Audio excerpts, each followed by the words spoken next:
using an example that everybody knows, a fridge, an ordinary fridge in your kitchen, that uses a heat pump to cool down the contents of the fridge.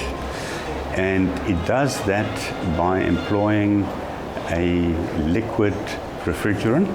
Boiling temperature is influenced by pressure. What the heat pump does is it sucks on the refrigerant liquid in the coils inside the fridge and reduces the pressure until that liquid starts boiling. And to sustain the boiling, the heat required for boiling is extracted from the contents of the fridge. The heat pump then sucks that vapor out, compresses it, and pushes it into the radiator. And at higher pressure, the boiling point and the condensing point is elevated. So it compresses it to a high enough pressure that it will condense against atmospheric temperature. And then the condensed liquid is recycled. So it's a cycle where you pump the heat out of a cool environment into a hot environment. And if you use the analogy of a water pump, water naturally runs downhill.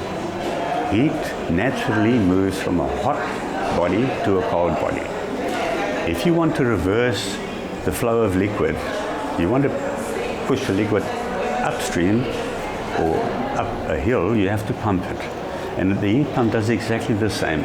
If you want to reverse the flow, the natural flow from hot to cold, you want to reverse from cold to hot, you need a pump to do that. In GoLo, we needed to perform both duties. We had two targets, boiling and condensing, and they were not equal. The biggest challenge was that the heat pump application that we had in mind hadn't been done before. So we had to figure out a system of balancing the heat input and the heat output that the heat pump was happy with.